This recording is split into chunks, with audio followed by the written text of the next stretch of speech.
बिस्मिल्लाहिर्रहमानिर्रहीम। अस्सलाम वालेकुम viewers, welcome to my channel. उम्मीद करती हूँ इंशाल्लाह सब ठीक ठाक होंगे। आज मैं आप लोगों के साथ खोए की रेसिपी शेयर करने लगी हूँ। ये बहुत ही आसान, बहुत ही मज़ेदार और बहुत ही जल्दी बन जाता है। तो चलाएं इसे बनाना स्टार्ट करते हैं। यहाँ पे मैंने 2 लीटर मिल्क लिया है, वो भी खालिस दूध से। ये बहुत ही जल्दी बन जाता है, बहुत ही मज़ेदार। अगर आप लोग बाज़ार से लेते हैं या दूध वाले से तो उन्हें बोले वो आप लोगों को खालिस दूध दे। अगर आप लोग इसे पानी वाले दूध से बनाएंगे तो ये बहुत ही देर से बनेगा।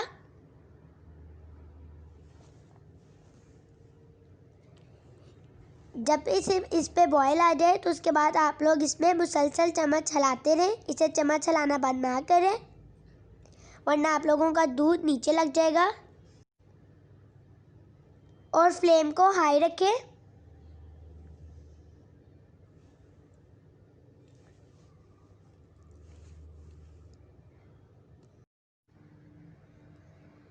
आप कोशिश करें इसे नॉन स्टिक बर्तन में बनाएं। अगर आप लोगों के पास नॉन स्टिक नहीं है, आप लोग स्टील या सिल्वर की कढ़ाई में बना रहे हैं तो फिर आप लोग इसे खुरपी से बनाएं।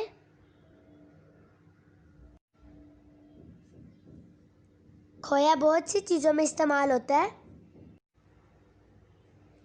ये बहुत सी स्वीट डिशों में इस्तेमाल होता है, ख़ास तौर पर मिठाइयों में। इससे बर्फ़ी, चॉकलेट बर्फ़ी और बहुत सी बर्फ़ियाँ तैयार होती हैं। इंशाल्लाह वो तमाम रेसिपीज़ मैं आप लोगों के साथ शेयर करूँगी। आप मेरे साथ। अगर आप लोगों ने मेरे चैनल को अभी तक सब्सक्राइब नहीं किया तो मेरे चैनल को सब्सक्राइब करें, बेल आइकन को क्लिक करें ताकि मेरी हर नई आने वाली वीडियो आप तक सबसे पहले पहुंचे।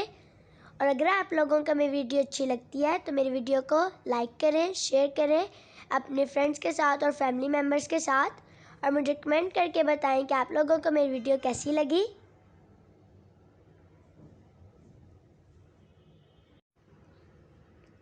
इसकी फ्लेम हाई ही रखें और मुसलसल चम्मच चलाते रहें और साइडों से भी साफ़ करते रहें।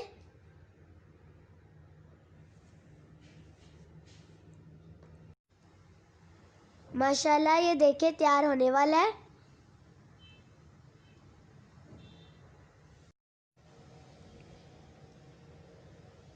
ये देखिए माशाल्लाह तैयार हो गया है। अब आप लोगों ने इसमें चम्मच चलाना बिल्कुल नहीं छोड़ना, चम्मच इसमें हिलाते रहे मुसलसल। मैंने इसकी फ्लेम ऑफ कर दिया है लेकिन फिर भी हम इसमें चम्मच जो है वो हिलाते रहेंगे। इसमें सबसे मेन स्टेप है कि आप लोगों ने इसमें चम्मच हिलाना नहीं छोड़ना। ये देखिए माशाल्लाह जो खोया है वो हमारा तैयार हो चुका है। उम्मीद करती हूँ आप लोगों को मेरी वीडियो पसंद आई होगी। इंशाल्लाह फिर एक नई वीडियो के साथ आऊँगी। तब तक के लिए अल्लाह हाफ़िज़।